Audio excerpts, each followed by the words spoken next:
முன்னாடிலாம் வந்து பார்த்தீங்கன்னா இது மாதிரி ஒரு திரைப்படத்துக்கு வந்து கொண்டாடுறவங்க பாலாபிஷேகம் பண்ணுறவங்கள மக்கள் எப்படி பார்க்க வேண்டிய தேவை இருந்துச்சு அப்படின்னா, ஏன்பா இப்படி காசெல்லாம் வேஸ்ட் பண்ணுற, ஏன்பா அவன் வாழ்க்கையை கெடுத்துக்கிறேன்னு பேசுறதுக்கு ஒரு கூட்டம் இருக்கும். இன்னைக்கு பார்த்தீங்கன்னா இதெல்லாம் பண்ணா நாளைக்கு அவன் அமைச்சராயிருவாயா அப்படிங்கிற ஒரு பார்வை வந்துருச்சு. ஒருத்தங்க என்ன முறையில் ஆட்சிக்கு வர்றாங்களோ ஆட்சிக்கு வந்ததுக்கப்புறம் அதே முறை தானே தொடரும். இன்னைக்கு அவர் இருக்கிற உயரம் எங்கேயோ இருக்கு, முதலமைச்சராக இருக்கிறார். ஆனாலுமே வந்து பார்த்தீங்கன்னா ஒரு திரைப்படம் வந்து வெற்றி அடையணுன்றதுக்காக அவங்க எவ்வளோ தூரம் வந்து அமைதி கேட்குறாங்க, தன்னுடைய மாநில நலனே வந்து விட்டு கொடுக்குறாங்கன்னு நம்ம சொல்ல வேண்டியதா இருக்கு. கொந்தளிக்க போறாரு விஜய் அப்படின்னு பார்த்தா அறிக்கை எப்ப சார் விடுவீங்க, எப்ப விடுவீங்கன்னு ஒரு பெரிய கூட்டம் கேட்கறாங்க. விடவே இல்லை. இன்றைக்கு ஜனநாயகன் படம் பார்க்க தயாராகிட்டாங்க. இங்க இருக்கக்கூடிய அமைச்சர்களுக்கு என்ன பிரச்சனை நடந்துகிட்டு இருக்கு டெல்லியிலன்றது கூட இங்க தெரியாது சார். அதான் வந்து இங்க இருக்கிற பிரச்சனை.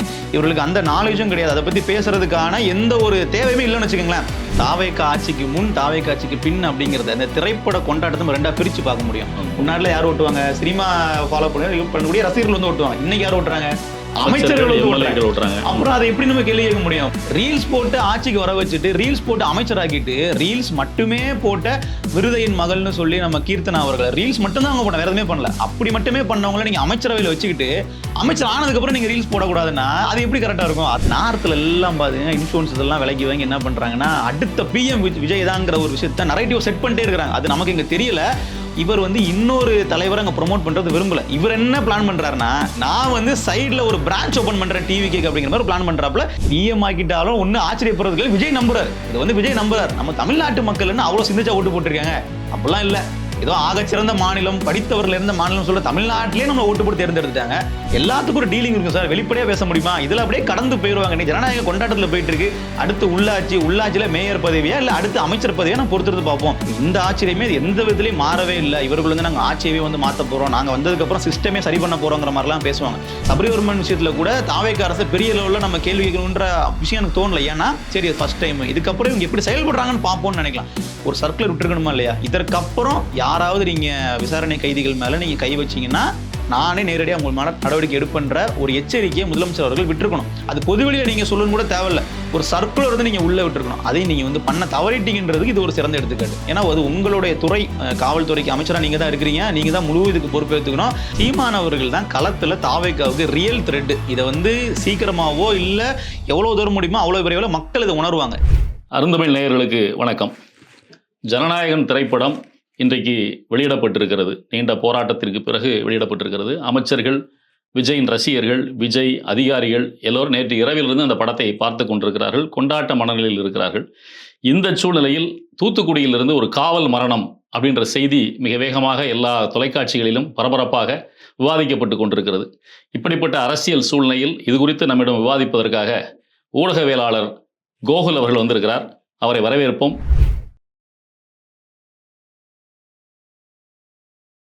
வணக்கம் கோகுல். வணக்கம். நன்றி. அதான் இன்னைக்கு சூழ்நிலை எல்லாம் நீங்கள் பார்த்துருப்பீங்க. நேற்று இரவே முதல்வர் அதிகாரிகள் புடைசூழ அடையாறில் உள்ள ஒரு தனியார் திரைப்பட கல்லூரிக்கு போய் ஜனநாயகன் படத்தை பார்த்தார். நேற்று இரவில் 1 மணிலேருந்தே எல்லா திரையரங்குகள்லையும் அவங்களுடைய ரசிகர்கள், கட்சிக்காரங்கள்லாம் கூட்டிட்டாங்க. எல்லா அமைச்சர்களும் ஒரு இடத்துக்கு போகிறது, அதில் பர்வேஷ் வந்து கண்ணீர் விட்டு அழுறதெல்லாம் பக்கத்துலேயே கேமரா வச்சு அவ்வளோ பேர் ஷூட் பண்ணுறாங்க. என்ன நடக்குது? சார், இப்போ அந்த தாவேக்கா ஆட்சிக்கு முன் தாவேக்கா ஆட்சிக்கு பின் அப்படிங்கிறத இந்த திரைப்பட கொண்டாட்டத்தை நம்ம ரெண்டா பிரிச்சு பார்க்க முடியும். முன்னாடிலாம் வந்து பார்த்தீங்கன்னா இது மாதிரி ஒரு திரைப்படத்துக்கு வந்து கொண்டாடுறவங்க பாலாபிஷேகம் பண்ணுறவங்கள மக்கள் எப்படி பார்க்க வேண்டிய தேவை இருந்துச்சு அப்படின்னா, ஏன்பா இப்படி காசெல்லாம் வேஸ்ட் பண்ணுற, ஏன்பா அவன் வாழ்க்கையை கெடுத்துக்கிறேன்னு பேசுறதுக்கு ஒரு கூட்டம் இருக்கும். இன்னைக்கு பார்த்தீங்கன்னா இதெல்லாம் பண்ணா நாளைக்கு அவன் அமைச்சராயிருவாயா அப்படிங்கிற ஒரு பார்வை வந்துருச்சு. அதாவது எதெல்லாம் நம்ம வந்து இதெல்லாம் வந்து ஒரு வேஸ்டான விஷயம், இதெல்லாம் சமூகத்திற்கு எந்த வகையிலையும் பயன்படாதுன்னு பேசிக்கிட்டு இருந்தோமோ அதெல்லாம் இன்னைக்கு வந்து பார்த்தீங்கன்னா ஒரு புரட்சிகரமான விஷயமா பார்க்க வேண்டிய தேவை இருக்கு. ஏன்னா மக்களுக்கு முன்னோடியா இருக்க வேண்டிய அமைச்சர்களே வந்து பார்த்தீங்கன்னா அதை பண்றாங்க. ஒரு அமைச்சர் வந்து ஒரு திரைப்படத்தை பார்த்துட்டு எங்க அண்ணனுக்கு அப்புறம் திரையில பார்க்க முடியாதுன்னு கண் கலங்குறாருன்னா அதை பார்க்குற தொண்டர்கள், அந்த தொண்டர்களை வந்து கூட இருக்கிற மக்கள் எப்படி இன்ஃப்ளூயன்ஸ் ஆவாங்கன்னு இருக்கு இல்லையா? இவர்கள் வந்து எடுத்துக்காட்டா இருக்கும். நான் எப்படி இருக்காங்கன்னா ஒரு சீர்கேடா இருக்காங்களோட ஒரு பார்வை இருக்கு. உங்களுக்கு தனிப்பட்ட முறையில் விஜயை பிடிக்கட்டும், நீங்க கொண்டாடுங்க, தப்பு இல்லை. ஒரு பொது வெளியில நீங்க மக்கள் பிரதிநிதியா அமைச்சரா இருங்க. உங்களுக்கு ஓட்டு போட்ட மக்களினுடைய மனநிலை நீங்க பதிலளிக்குமே தவிர உங்க தனிப்பட்ட விஜய் மீதான விசுவாசத்தை, அண்ணன் மீதான அன்பெல்லாம் நீங்க வந்து பொதுத்தளத்தில் காட்டணுங்கிற அவசியம் இல்லை. இது ஒரு நல்ல சமூகத்திற்கு வழிவகை செய்யாதுங்கிறது தான் என்னுடைய பார்வை சார். அதான் நீங்க சொன்ன மாதிரி விஜய் பேர்ல தாங்கள் வச்சிருக்க நம்பிக்கையும் அன்பையும் காட்டுறதுக்கு அவருடைய திரைப்படத்தை பார்க்கணும்னு அவசியம் இல்லை. அவர் என்ன எதிர்பார்க்கிறாரோ அதில் சிறப்பாக செயல்பட்டா போதும். அவருக்கு வந்து இப்போ கிட்டத்தட்ட இப்போ ஆட்சிக்கு வந்ததுக்கப்புறம் இதெல்லாம் பண்ணுவோம்னு சொல்லியிருக்காங்க. அதெல்லாம் நீங்கள் பண்ணோம், நாங்கள் செயல்படுத்திய திட்டங்கள் இதுன்னு சொல்லி நீங்கள் அதை கொண்டாடினீங்கன்னா பரவாயில்ல. ஒரு திரைப்படம், அதுவும் கடைசி திரைப்படம், இதுக்கப்புறம் எங்கள் அண்ணனை பார்க்க முடியாதுன்னா அதனால நாட்டுக்கு என்ன லாபம் இருக்குது? ஆய்வுன்னு சொல்லி ரீல் போடாதீங்கன்னு சொல்கிறாரு. ஆனால் அவர் சொன்னால் கூட இவங்களால அதை கட்டுப்படுத்தி நிறுத்த முடியல, தன்னிச்சையாக போட்டுடுறாங்க. அப்படிப்பட்ட சூழ்நிலை. அப்போ அவர் சொன்னதை கேட்கணுமா, படத்தை பார்க்கணுமா? நிச்சயமா சார். இப்போ நீங்கள் கேட்டீங்க அப்போ ரீல்ஸ் போடாமல் இருக்க முடியல. நான் என்ன கேட்குறேன், எப்படி இருக்க முடியும்? ஒருத்தங்க என்ன முறையில் ஆட்சிக்கு வர்றாங்களோ, ஆட்சிக்கு வந்ததுக்கப்புறம் அதே முறை தானே தொடரும். ரீல்ஸ் போட்டு ஆட்சிக்கு வர வச்சுட்டு, ரீல்ஸ் போட்டு அமைச்சராக்கிட்டு, ரீல்ஸ் மட்டுமே போட்ட விருதையின் மகள்னு சொல்லி நம்ம கீர்த்தனா அவர்கள் ரீல்ஸ் மட்டும் தான் அவங்க பண்ண, வேற எதுவுமே பண்ணல. அப்படி மட்டுமே பண்ணவங்கள நீங்கள் அமைச்சரவையில் வச்சுக்கிட்டு, அமைச்சர் ஆனதுக்கப்புறம் நீங்கள் ரீல்ஸ் போடக்கூடாதுன்னா அது எப்படி கரெக்டாக இருக்கும்? அந்த வேலையை பார்த்தானே வந்தாங்க. அப்புறம் கண்டிப்பாக ரீல்ஸ் போட தான் செய்வாங்க, தடுக்க முடியாது நம்மளால. ரைட். இப்போ டெல்லியில் மிகப்பெரிய போராட்டம் நடந்துகிட்டு இருக்குது. அந்த டெல்லி போராட்டத்துக்கு ஆதரவாக எல்லா மாநிலங்கள்லையும் நடக்குது. தமிழ்நாட்டில் எல்லா மாவட்டங்கள்லையும், தலைநகரங்களில், சென்னையில் உட்பட எல்லா இடங்கள்லையும் போராட்டங்கள் நடக்குது. இந்த போராட்டங்கள் எல்லாத்தையும் யார் முன்னெடுத்து செஞ்சுக்கிட்டு இருக்கிறா அப்படின்னு பார்த்தா, தாவேகாவோட கூட்டணியில் இருக்கிற காங்கிரஸ் கட்சியெல்லாம் தீவிரமாக, காங்கிரஸ் ஆகட்டும், கம்யூனிஸ்ட் கட்சிகளாகட்டும், இவங்க தான் அங்கே முன்னெடுத்து செஞ்சுக்கிட்டு இருக்காங்க. இப்படி ஒரு போராட்ட மனநிலை இருக்கிற சூழ்நிலையில் இவங்க கொண்டாட்ட மனநிலையில் இருக்கிறாங்கல்ல. அமைச்சர்களை விடுங்க, ஒரு முதல்வராக அவர் வந்து அதை வந்து இப்படி ஒரு போராட்டம் நடந்துகிட்டு இருக்க சூழ்நிலை, லத்தி சார்ஜ், துப்பாக்கி சூடு, இந்தியாவே கொதிநிலையில் இருக்கிற சூழ்நிலையில் இப்படி ஒரு கொண்டாட்ட மனநிலைக்கு நம்ம போகிறோமே அப்படின்னு முதல்வர் அதை யோசித்து பார்க்க மாட்டாரா? எனக்கு இது எதோட இங்கே பொருத்தி பார்க்கணும்னு தோணுதுன்னா, ஈழத்தில் பிரச்சனை நடைபெற்ற பொழுது இங்கே கலைஞர் கருணாநிதி அவர்கள் பல்வேறு கொண்டாட்ட நிகழ்ச்சிகள் எல்லாம், மாநாட மயிலாடெல்லாம் நடத்திட்டு இருந்தார். அவன் கேள்வி இருக்கும் பொழுது, தமிழர்களுடைய வாழ்வியல்ல ஒரு தெருவில் சாவு விழுந்தா இன்னொரு தெருவில் கல்யாணம் நடக்கும் அப்படின்னு பொருத்தி பேசினார். ஸோ இவங்க பரம்பரையாகவே இப்படிப்பட்ட ஆட்களாகத்தான் நம்ம மக்கள், தமிழ்நாட்டு மக்கள் தேர்ந்தெடுக்கிறாங்களா? ஏன் இவங்களுக்கு எல்லாம் ஒரே ஒற்றுமையாகவே இருக்குது? இல்லை பதவிக்கு வந்தது கூட அப்படி மாறிடுறாங்களா? இல்லை சார், நிச்சயமா ரொம்ப வந்து ஒரு பிரதிபலன் எதிர்பார்த்து பண்ணக்கூடிய விஷயங்கள் தான் அவர்கள் பண்ணிட்டு இருக்காங்க. நீங்கள் நல்லா பார்த்தீங்கன்னா, இப்போ மட்டும் இல்லை, சமீபத்தில் இந்த மேகதாது பிரச்சனை வந்து உச்சத்தில் போயிட்டு இருக்கும்போது கூட விஜய் அவர்கள் வாயை திறக்கல. காரணம் என்ன? ஜனநாயகன் படம் எனக்கு அங்கே ரிலீஸ் ஆகணும், எனக்கு அங்கே படம் ஓடணுன்றதுக்காகவே சைலண்ட் மோட்ல இருக்காரு. இன்னைக்கு அவர் இருக்கிற உயரம் எங்கேயோ இருக்கு, முதலமைச்சராக இருக்காரு. ஆனாலுமே வந்து பார்த்தீங்கன்னா, ஒரு திரைப்படம் வந்து வெற்றி அடையணுன்றதுக்காக அவங்க எவ்வளோ தூரம் வந்து அமைதி கேட்குறாங்க, தன்னுடைய மாநில நலனே வந்து விட்டு கொடுக்குறாங்க நம்ம சொல்ல வேண்டியதாக இருக்கு. இப்போ இன்னொரு கேள்வி கேட்டீங்க, கூட்டணி கட்சிகளே முன்னெடுக்கிறாங்க, அமைதியாக இருக்காரு. நம்ம கேட்க வேணாம், காங்கிரஸ் கட்சிக்காரங்களே வந்து பார்த்தீங்கன்னா, என்னப்பா விஜய் அவர்கள் இப்படி இருக்காரு, ஐயா இவரை நம்பி நம்ம எப்படி களத்தில் நிற்கின்ற அளவுக்கு அவர்கள் கதை ஆரம்பிச்சிட்டாங்க. காரணம் என்னன்னா, ராகுல் காந்தியை ஜந்தர் மந்தரில் வந்து பார்த்தீங்கன்னா அப்படி இழுத்துட்டு போகிறாங்க, அப்படியே இழுக்கிறாங்க. அதே மாதிரி அவருக்கு வந்து முகத்தில் ரத்தம் வருது. வந்ததுக்கு அப்புறமாவும் அப்போ ராகுல் காந்தியை அடிச்சிட்டாங்க, ரத்தம் வந்துருச்சா, கொந்தளிக்க போறாரு விஜய் அப்படின்னு பார்த்தா, அறிக்கை எப்போ சார் விடுவீங்க, எப்போ விடுவீங்கன்னு ஒரு பெரிய கூட்டம் கேட்குறாங்க. விடவே இல்லை. கடைசியில் வந்து பார்த்தீங்கன்னா இதுக்கு மேலே அறிக்கையை விடலைன்னா நம்ம ஆட்சிக்கே வந்து பிரச்சனை வந்து வந்துருங்கிற பயத்தில் என்ன பண்ணுறாருன்னா, ஒரு சிம்பிளாக ஒரு அறிக்கை, அதாவது பாஜகன்ற பேர் இல்லை, மோடி அவர்கள்ன்ற எந்த ஒரு குறிப்பீடும் இல்லை, எதுவுமே இல்லாமல் சும்மா ஒரு வெத்து அறிக்கை விடுவாங்க இல்லையா, அந்த மாதிரி மொட்டைக்கடை போட்ட மாதிரி ஒரு போட்டு விட்டாப்புல. இது அவரோட ஸ்ட்ராட்டஜி. நீங்கள் வந்து இதை பண்ணலையான்னு கேட்டே இருப்பீங்க, கடைசியாக வந்து ஒரு விஷயத்தை பண்ணி அப்படி ஆஃப் பண்ணி விட்டுருவார். இன்றைக்கு ஜனநாயகன் படம் பார்க்க தயாராகிட்டாங்க. இங்கே இருக்கக்கூடிய அமைச்சர்களுக்கு என்ன பிரச்சனை நடந்துகிட்டு இருக்கு டெல்லியிலன்றது கூட இங்கே தெரியாது சார். அதான் வந்து இங்கே இருக்கிற பிரச்சனை. இவர்களுக்கு அந்த நாலேஜும் கிடையாது, அதை பற்றி பேசுறதுக்கான எந்த ஒரு தேவையுமே இல்லைன்னு வச்சுக்கோங்களேன். எதுக்கு அதை பற்றி பேசணும்? அங்கே என்ன ஓட்டு அரசியல் நடக்க போதா, ஏதாச்சும் ஒரு பெனிஃபிட் இருக்கா நமக்கு இருந்தால் நம்ம பேச போகிறோம், இல்லைன்னா நாங்கள் பேசாமல் இருக்க போகிறோம். எங்களுக்கு அதை விட இதான் எங்களுக்கு பெரிய பிரச்சனை. நீங்கள் சென்னையில் நீங்கள் வரும்போது பார்த்துருப்பீங்க, எல்லா இடத்துலையும் ஜனநாயகன் திரைப்படத்துக்கு அந்த போஸ்டர்ஸ் ஓட்டியிருக்காங்க, பார்த்துருப்பீங்க இல்லையா? முன்னாடியில் யார் ஓட்டுவாங்க? சினிமா ஃபாலோ பண்ணக்கூடிய ரசிகர்கள் வந்து ஓட்டுவாங்க. இன்னைக்கு யார் ஓட்டுறாங்க? அமைச்சர்கள் வந்து ஓட்டுறாங்க. அப்புறம் அதை எப்படி நம்ம கேள்வி கேட்க முடியும்? முன்னாடிலாம் வந்து பார்த்தீங்கன்னா போலீஸ் வந்து கேட்பாரு, இப்போ இங்கெல்லாம் ஒட்டக்கூடாது பார்ப்போங்க, ஒட்ட சொன்னதே எங்கள் அமைச்சர் தான் அப்படின்னு பேசுவாங்க இல்லையா? அந்த அளவுக்கு போகும்போது நம்மளால எதுவுமே திருப்பி கேள்வி கேட்க முடியாத நிலைமை தள்ளி விட்டுறாங்க நம்மள. சரி, ரைட். இப்போ நீங்கள் சொன்னீங்க, காங்கிரஸ் தலைவர் ராகுல் காந்தியை வந்து ரோட்டில் 2 காலை பிடிச்சி இழுத்துட்டு போகிறாங்க. எல்லாருக்குமே நான் சாதாரணமாக நம்மள மாதிரி ஆட்களுக்கே ஒரு எதிர்க்கட்சி தலைவர்ன்றது கேபினட் அமைச்சருக்கு இணையான ஒரு பதவி. ஸோ அவங்கள எப்படி டீல் பண்ணணும் அப்படின்றதுக்கு ஒரு வரைமுறை இருக்குது. அதையும் மீறி இழுத்துட்டு போகிறாங்க, மூக்கில் ரத்தம் ஒழியுது. இதுக்கு இவர் கண்டுக்காமல் இருக்கிறாரு.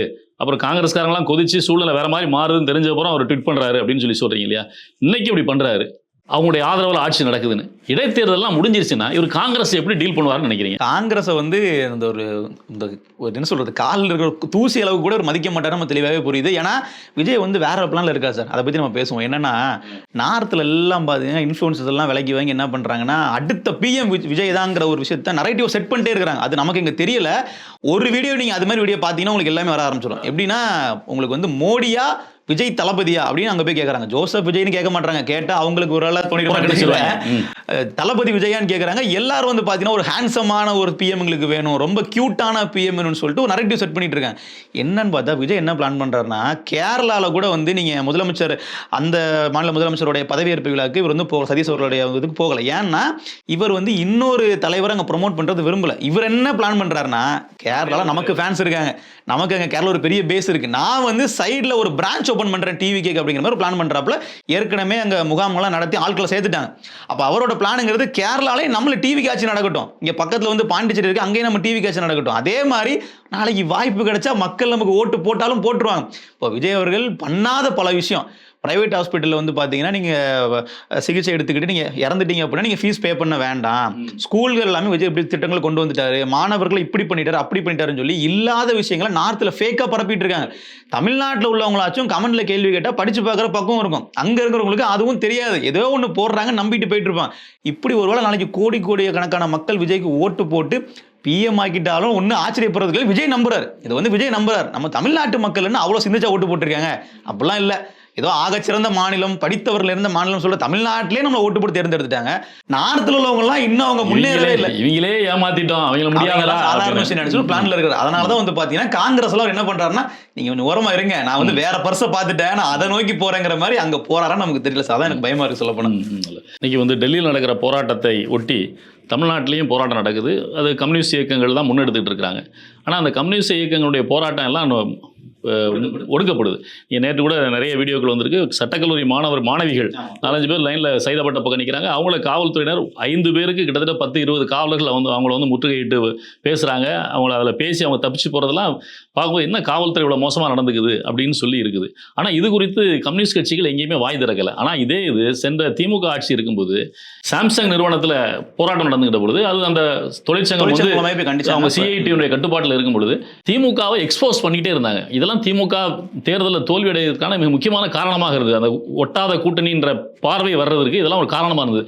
திமுக ஆட்சியில் இருக்கும்போது அவ்வளோ தூரம் வேகமாக பேசின கம்யூனிஸ்ட் இயக்கங்கள் இன்னைக்கு அது குறித்து எதுவுமே வாய் பேசாமல் இருக்கிறாங்களா? என்ன காரணம்? இல்லை சார், அதான் எப்படின்னா திமுக ஆட்சி காலத்திலுமே நீங்கள் பேசினதா சொல்கிறீங்க, இடைப்பட்ட கொஞ்ச காலத்தில் அப்புறம் திருப்பி சைலண்ட் மோடுக்கு போயிட்டாங்க. திமுக வந்து கடைசி காலகட்டத்திலாம் பார்த்தீங்கன்னா அவர்கள் பெரிய அளவில் வாய் திறக்கல. எப்போ திருப்பி மறுபடியும் வாய் பேசினாங்கன்னா இந்த சீட்டு பங்கீட்டில் ஒரு பிரச்சனை வரும்போது தான் வெளிப்படையாக பேசினாங்க. அவர்கள் வந்து ஒரு செலக்டிவாக எதிர்க்கிறாங்களோ ஒரு பார்வை இருக்குது. இப்போ சண்முகம் அவர்கள் வந்து அந்த பொசிஷனுக்கு வர்றாரு, வந்த உடனே வந்து பார்த்தீங்கன்னா இதற்கப்புறம் கம்யூனிஸ்ட் கட்சி வந்து புத்துயிர் பெறப்போகுது, இவர் ரொம்ப துணிச்சலான தலைவருங்கிற மாதிரி பேசிட்டு இருந்தாங்க. அது கொஞ்ச நாளைக்கு தான். ஒரு 2-3 பிரச்சனைகளில் வந்து வாய் திறந்து பேசினாரு. குறிப்பாக அந்த ஒரு சில தொழிலாளர் சார்ந்த பிரச்சனைகள் வரும்போது ஆரம்பத்தில் பேசினாங்க. அதுக்கப்புறம் அதுலேயுமே அவர்கள் மைல்டு ஆகிட்டாங்க. இன்றைக்கு வந்து வாயே திறக்கிறது இல்லை. இன்றைக்கு வந்து பார்த்தீங்கன்னா வீரபாண்டியன் அவர்களாக இருக்கட்டும், இல்லை சண்முகம் அவர்கள் 2 பேருமே வந்து பெரிய அளவில் வாய் திறக்கிறது இல்லை. அமைதியாக இருக்கிறதான காரணம் என்ன? அடுத்து வந்து அவர்கள் அமைச்சரவையில் பங்கு பெறுறதுக்கான வேலைகளை அவர்கள் பார்த்துக்கிட்டு இருக்காங்க. எடுத்த உடனே போனால் திமுக நம்மளை பச்சை சொல்லி பச்சை குத்திடுவாங்கன்றதுனாலேயே கொஞ்சம் அமைதியாக இருந்தாங்க. இனிமே வந்து பார்த்தீங்கன்னா அப்படியே டைம் வந்து கூடி வருது. அடுத்து உள்ளாட்சி வருது, உள்ளாட்சி வரல மேயர் பதவி கேட்டாலும் கேட்கலாம். எல்லாத்துக்கும் ஒரு டீலிங் இருக்கும் சார், வெளிப்படையாக பேச முடியுமா? இதில் அப்படியே கடந்து போயிடுவாங்க. நீ ஜனநாயக கொண்டாட்டத்தில் போயிட்டு இருக்கு. அடுத்து உள்ளாட்சியில் மேயர் பதவியா இல்லை அடுத்து அமைச்சர் பதவியா நான் பொறுத்திருந்து பார்ப்போம். ஏன்னா இப்போ அடுத்து பட்ஜெட் தாக்கல் பண்ணுறாங்க. பட்ஜெட் தாக்கல் பின்னாடி வந்து அமைச்சர் ஒரு மாற்றம் இருக்கும்னு சொல்கிறாங்க. அப்புறம் எத்தனை பேர் கம்யூனிஸ்ட்ல ஆளுக்கு ஒரு அமைச்சர் வாங்கிட்டாங்க, அது பெரிய விஷயமாச்சே. ஒட்டுமொத்தமாக திமுக கழட்டி விட்டு இந்த பக்கம் ஜம்ப் ஆகுதுன்னு முடிவாகி போச்சுன்னா அந்த முடிவில் ரொம்ப அமைதியாக இருக்கான்னு நான் பார்க்குறேன். ஓகே, இப்போ ஏற்கனவே சமீப நாட்களாக சபரிவர்மன் அப்படின்னு கன்னியாகுமரியில் ஒரு காவல்துறையால் கொண்டு செல்லப்பட்டு கிளை சிறையில் அடைக்கப்பட்டு காவல்துறையினால் தாக்கப்பட்டு மரணமடைந்தார்னு ஒரு செய்தி பெரிய பேசுபொருளாக மாறிக்கிட்டு இருந்தது. இது இப்போ அமைச்சர்கள்லாம் போனாங்க வச்சாங்க, பெரிய அளவில் மக்கள்கிட்ட ஒரு பெரிய தாக்கத்தை ஏற்படுத்துச்சு. இப்போ கொஞ்ச நேரத்துக்கு முன்னாடி பார்த்தா தூத்துக்குடியில் தென்பாகம் காவல் நிலையத்தில் அருணாச்சலம் அப்படின்ற ஒருத்தரை, அவர் வந்து ஒரு பாரில் வேலை செய்கிறவர், 120 பாட்டிலோடு வந்தார் அப்படின்னு சொல்லி அவர் அழைச்சிட்டு போகிறாங்க போலீஸு. காவல் நிலையத்துக்கு கொண்டு போன உடனேயே மாலை வீட்டுக்கு தகவல் வருது, உடல்நலம் பாதிக்கப்பட்டு மருத்துவமனையில் இருக்கிறாருன்னு, இப்போ இறந்து போயிட்டாருன்னு தகவல் வருது. இது ஒரு காவல் மரணம் அப்படின்னு பெரிய அளவில் திமுக அதை முன்னெடுத்து கொண்டு போகிறாங்க. அப்போ இது தொடர்ந்து நடந்துகிட்டு இருக்க, இதையெல்லாம் எப்படி ஒரு சமாளிக்க போகிறார்? நிச்சயம் சார், இது என்னன்னா, இது வந்து கடந்த திமுக ஆட்சி காலத்திலுமே கிட்டத்தட்ட 30 நபர்கள் வந்து விசாரணை கைதியாக இருக்கும் போதே வந்து உயிரிழந்தாங்க. அது பெரிய அளவில் பேசுபொருள் ஆக்க வேண்டிய விஷயம். ஆனாலும் அங்கேயும் வந்து பார்த்தீங்கன்னா 2-3 விஷயங்கள் தான் பேசப்பட்டுச்சு. இப்போ இந்த ஆட்சியிலையுமே அது எந்த விதத்துலையும் மாறவே இல்லை. இவர்கள் வந்து நாங்கள் ஆட்சியவே வந்து மாற்ற போகிறோம், நாங்கள் வந்ததுக்கப்புறம் சிஸ்டமே சரி பண்ண போகிறோங்கிற மாதிரிலாம் பேசுவாங்க. கிட்டத்தட்ட 2 மாதங்கள் ஆயிடுச்சு. நீங்கள் இப்போ தான் நீங்கள் சொன்ன மாதிரி வந்து பார்த்தீங்கன்னா, நான் இப்போ கன்னியாகுமரி மாவட்டத்தில் இப்போதான் ஒரு விஷயம் நடக்குது அப்படின்னா, அதை தொடர்ந்து சபரிவர்மனுக்கு அப்புறமா அருணாச்சலத்துக்கு நடக்குது அப்படின்னா, இந்த இடைப்பட்ட காலத்தில் நீங்க என்ன இன்ஸ்ட்ரக்ஷன் கொடுத்தீங்க? இப்போ நீங்கள் முதல் தடவை நமக்கு நடந்துருச்சு, நாங்கள் அதுக்கு கூட கேட்கல. சபரிவர்மன் விஷயத்தில் கூட தாவேக அரசை பெரிய லெவலில் நம்ம கேள்வி கேட்கணுன்ற விஷயம் எனக்கு தோணலை. ஏன்னா சரி ஃபர்ஸ்ட் டைம், இதுக்கப்புறம் இவங்க எப்படி செயல்படுறாங்கன்னு பார்ப்போம்னு நினைக்கலாம். ஒரு சர்க்குலர் விட்டுருக்கணுமா இல்லையா? இதற்கப்புறம் யாராவது நீங்கள் விசாரணை கைதிகள் மேலே நீங்கள் கை வச்சிங்கன்னா நானே நேரடியாக உங்கள் மேலே நடவடிக்கை எடுப்பன்ற ஒரு எச்சரிக்கையை முதலமைச்சர் அவர்கள் விட்டுருக்கணும். அது பொதுவெளியில் நீங்கள் சொல்லணும் கூட தேவையில்ல. ஒரு சர்க்குலர் வந்து நீங்கள் உள்ளே விட்டுருக்கணும். அதையும் நீங்கள் வந்து பண்ண தவறிட்டீங்கன்றதுக்கு இது ஒரு சிறந்த எடுத்துக்காட்டு. நீங்கள் அதையும் வந்து பண்ணலை. லிட்டரலி வந்து போலீஸோட மைண்ட் செட் எப்படி இருக்குது? நம்ம வந்து என்னாலும் பண்ணிக்கலாம், நம்ம எது பண்ணாலுமே நம்மளை மேலேருந்து யாரும் கேட்க போகிறது இல்லைங்கிற எண்ணம் தான் இதெல்லாம் வந்து இப்படி பண்ண வைக்குது. நீங்கள் நல்லா பார்த்தீங்கன்னா தமிழ்நாட்டில் மட்டும்தான் இது வந்து ரொம்ப வந்து மோசமாக இருக்கும்ன்ற ஒரு பார்வையும் இருக்குது. ஏன்னா இப்போ காவல்துறையை வச்சு அரசாங்கமே பல விஷயங்களை வந்து பயன்படுத்திப்பாங்க. குறிப்பாக கூண்டாஸ் போடுறது. இந்தியாவிலேயே போடக்கூடிய குண்டாஸ்ல 50 விழுக்காடு குண்டாஸ் வந்து தமிழ்நாட்டில் தான் போடுறாங்கன்றது டேட்டா. அதையும் வந்து பெரும்பாலானது வந்து ஃபேக்காக போடுறாங்க. அது வந்து சரியான வழக்கில் சரியான குண்டாஸ் பொருந்தக்கூடிய வழக்குகளில் போடுறதில்லன்னு சொல்றாங்க. அப்போ காவல்துறையில் எத்தனை விஷயங்களை ரிஃபார்ம் பண்ண வேண்டியிருக்கு. ஒரு ஸ்டாண்டர்டான ஃபார்மட் வச்சிருக்காங்க. டீ கடையில் நின்றார், பாட்டிலை எடுத்து அடித்தார், மக்கள் சிதறி ஓடினார்கள் அப்படின்னு பொது அமைதிக்கு பங்கம் ஏற்பட்டதாக ஒரு ஒரே ஸ்டோரியை தான் எல்லா வழக்குகளையும். இப்போ இதில் கூட வந்து பார்த்தீங்கன்னா வலிப்பு வந்து கீழே விழுந்து தலையில் அடிபட்டு மருத்துவமனையில் வச்சுட்டாங்க அப்படின்னு சொல்லி அப்படி பகிரங்கமாக சொல்கிறாங்க. இதில் என்னன்னா சார், நீங்கள் போஸ்ட்மார்ட்டம் ரிப்போர்ட் வந்ததுக்கப்புறம் இப்போ வந்து போஸ்ட்மார்ட்டம் வந்து 3 வேற டாக்டர் வச்சு பண்ணுன்றது ரூல்ஸ். அப்போ அப்படி வந்து பண்ணதுக்கப்புறம் தான் உண்மை தெரிய வருது. ஆனால் இவங்க அதுக்கு முன்னாடியே உண்மையை மறைக்கிறதுக்கு என்னென்ன சொல்கிறாங்க பாருங்க. ஸ்டோரியை பில்டப் பண்றாங்க. இந்த ஸ்டோரியை வந்து கடந்த ஆட்சியிலையுமே வந்து சட்டமன்றத்திலேயே வச்சு முதலமைச்சர் ஸ்டாலின் அவர்கள் பேசினாருங்கிறதும் வரலாறு. இப்போ இருக்கக்கூடிய முதலமைச்சர் விஜய் அவர்களும் அதே மாதிரியான விஷயத்தை தான் பண்றாங்க தெரிய வருது. ஏன்னா எப்படி வந்து ஒரு போலீஸ் இப்படி ஒரு கதையை சொல்றாங்கன்றது நமக்கு புரிய மாட்டேங்குது. லிட்டரலி அவங்க பேரண்ட்ஸ் வந்து இப்போ வந்து ப்ரொடெஸ்ட் பண்ணிட்டு இருக்காங்க. இல்ல என் பையனுக்கு வந்து வலிப்பெல்லாம் வர்றதுக்கான வாய்ப்பே கிடையாது, இவங்களா ஒரு கதையை சொல்றாங்கன்றாங்க. வலிப்பு நோய் அப்படின்றது அது தொடர்ந்து இருக்கக்கூடியதை தவிர திடீர்னு வராது. கண்டிப்பா இவர்கள் வந்து ரொம்ப வந்து அடிச்சிட்டாங்க, பிசிக்கலா அபியூஸ் பண்றாங்க அப்படின்னா அது ஒரு கட்டத்தில் வந்து வலிப்பா வந்திருக்கலாம். ஆனால் அதெல்லாம் அவர்கள் மறைச்சிக்கிட்டு அவர் வந்து இது மாதிரி வலிப்பு வந்து கீழே விழுந்து தலையை அடிபட்டுருச்சு, அப்படி அடிபட்டதுக்காக வந்து 6 நாள் மருத்துவமனையில் வச்சு 7 நாள் இறந்து போறான்ற ஒரு கேள்வி இருக்கு இல்லையா? இது ரொம்ப ஒரு மோசமான விஷயம். இந்த மாதிரியான காவல் மரணங்களுக்கெல்லாம் விஜய் அவர்கள் நேரடியாக பொறுப்பேற்றுக்கணும். ஏன்னா அது உங்களுடைய துறை, காவல்துறைக்கு அமைச்சராக நீங்கள் தான் இருக்கிறீங்க, நீங்கள் தான் முழு இதுக்கு பொறுப்பேற்றுக்கணும். அப்போ இதுக்கு சரியான நிவாரணம் கொடுக்கறத தாண்டி காவல்துறை வந்து இதற்கப்புறம் இது மாதிரி விஷயங்கள் பண்ணாமல் இருக்கிறதுக்கு என்ன நடவடிக்கை எடுக்க போறாரு விஜய் வந்து ரொம்ப முக்கியமான விஷயம். ஏன்னா போலீஸ் டிபார்ட்மெண்ட் ஒழுங்கா இருந்ததா மக்கள் வந்து காவல்துறையை மதிப்பாங்க. இப்போ திருடனை பார்த்து பயப்படுறதை விட வந்து பார்த்தீங்கன்னா போலீஸை பார்த்தே பயப்பட வேண்டிய நிலைமை வந்து மாற்றணும் அப்படின்னா நிறைய ரிஃபர்மேஷன் வந்து காவல்துறையில் வந்து தேவைப்படுது. ஸோ அதை வந்து சரியான முறையில் சொல்கிறதும் சீமான் அவர்கள் தான். நீங்கள் லிட்ரலி வந்து ஒரு போலீஸுக்கு எவ்வளோ அழுத்தம் இருக்குது அப்படிங்கிற இந்த பக்கத்தில் இருந்து இப்போ போய் மக்கள் தரப்புல தான் பார்க்கும்போது போலீஸை வந்து வில்லனா காட்டுறது ரொம்ப சுலபம். இந்த மாதிரி விஷயங்கள் நாம் தமிழர் கட்சி மட்டும்தான் என்ன பண்றாங்கன்னா இந்த பக்கமும் வந்து பார்க்குறாங்க. இப்போ இல்லை, போலீஸுக்கும் சில அழுத்தங்கள் இருக்கு, அவர்கள் தரப்புல அவர்களுக்கு வந்து விடுமுறை தேவைப்படுது, சுழற்சி முறையில் பணி கொடுக்க வேண்டியது இருக்குன்ற மாதிரி இந்த 2 தரப்புலையும் ஆராய்ச்சி ஒரு பொறுப்புள்ள முதலமைச்சராக நடவடிக்கை எடுத்தாருன்னா ரொம்ப நல்லது. இல்லை நாம் தமிழர் கட்சியோட மேனிஃபெஸ்டோ கூட பார்த்து அதில் என்ன சொல்லியிருக்காங்களோ அதை கூட நிறைவேற்றுங்க, சில தீர்வுகள் கிடைக்கலாம் நான் நம்புறேன். சரி, இப்போ இதுக்கு எல்லாத்தையுமே நியூட்ரலாகவே இருந்து அணிகிறலாம்னு சொல்லி நினைக்கிறார்ல, இதுக்கான பிரேக்கிங் பாயிண்ட் மக்கள்கிட்ட எப்போ வரும்னு நினைக்கிறீங்க? கண்டிப்பாக தான் சீக்கிரமாக வரும். கடந்த ஆட்சியில் நீங்கள் பார்த்தீங்கன்னா 6 மாத காலம் பெரிய அளவில் ஒரு விடியல் வந்துட்ட மாதிரி தான் நம்மளே நம்ப வச்சிருப்பாங்க. 6 மாத காலம் அந்த அறிவிப்பு இந்த அறிவிப்பு பிடிஆர்லாம் இங்கே போட்டு ஃபாரின்லேருந்து ஒரு டீமை கூட்டு அந்த எக்கனாமிக் குழுவெல்லாம் நியமித்து முன்னாள் ஆர்பிஐ கவர்னர் ரகுராம் ராஜன்லாம் கூட்டிகிட்டு வந்து பெரியலாம் ஒரு பாவலா காட்டினாங்க. 6 மாதம் தான், அதுக்கு மேலே தாண்டலை. நவம்பர் வரும், வெள்ளம் வரும், மக்களுக்கு ஒரு பார்வை வரும். ஓ இவங்களும் ஒன்றும் பண்ணலையா, 4000 கோடி பேக்கேஜ்னாங்க, ஒன்றும் மாறல. சென்னை மக்களுக்கு ஒரு பிரச்சனைனா உடனடியாக தமிழ்நாடு முழுக்க பேசப்படும். அது வருஷம் நவம்பர் மாதம் அது ஒரு தொடர்கதையாக இருந்துட்டு இருக்கு. நம்ம வந்து மக்கள் துன்புறுத்தணும்னு நம்ம நினைக்கல, ஆனால் அது நடக்கிற விஷயம் அப்படி தான் இருந்துட்டு இயற்கையினுடைய. ஆமாம், அப்போ வந்து இந்த அரசாங்கம் என்ன பண்ண போகுதுங்கிறத மக்கள் பார்ப்பாங்க. அதே மாதிரி ஒரு கட்சி ஆட்சிக்கு வரும்போது பார்த்தீங்கன்னா நாங்கள் வந்து இந்த அரசு பணியாளர்களுக்கு ஒரு சில சலுகைகள் நாங்கள் கொடுப்போம் சொல்லி அறிவிப்பாங்க. இப்போ ஆசிரியர்களுக்கு வந்து பார்த்தீங்கன்னா நாங்கள் பகுதி நேர ஆசிரியர்கள்லாம் நாங்கள் வந்து என்ன பண்ணுவோம், அவர்களான ஊதிய உயர்வு நாங்கள் கொடுப்போம், டெம்பரரியாக வேலை பார்க்குற ஆசிரியர்களுக்கு நாங்கள் வந்து பெர்மனன்ட் ஆகி கொடுப்போன்ற மாதிரி ஸ்டாலின் அவர்கள் கடந்த முறை வாக்குறுதி போய் கொடுத்துட்டு வந்தார் அவர்களுடைய வாக்கு வாங்குறதுக்காக. ஆனால் அவர் செய்யலை, வீதிக்கு வந்து போராடினாங்க. தூய்மை பணியாளர்கள்ட்ட வந்து நாங்கள் தனியார்மை ஆக்க மாட்டோம்னு சொல்லி வாக்குறுதி கொடுத்தாங்க, அவர்கள் பண்ணலை, வீதிக்கு வந்து போராடினாங்க. அப்போ இது மாதிரி கொஞ்சம் கொஞ்சமாக பில்ட் ஆகிட்டே இருக்கும். இந்த மாதிரி விஷயங்கள் அதிகப்படியாக நடக்கும்போது அப்போ போய் மக்கள்கிட்ட போயிட்டு நீங்கள் விஜய் எவ்வளோ க்யூட்டாக இருக்காருன்னு பாருங்க, விஜய் எவ்வளோ அழகாக இருக்காருன்னு பாருங்க, கண்ணாடி போட்டால் எப்படி இருக்காருன்னு பாருங்கன்னா சொல்லிட்டு தான் மக்கள் கேட்க மாட்டாங்க. ஆரம்பத்தில் வந்து கொஞ்சம் ஒரு சாஃப்ட் கார்னர் கொடுப்பாங்க, சரி ஓகே புதுசாக வந்திருக்காருன்னு மாதிரி இருப்பாங்க.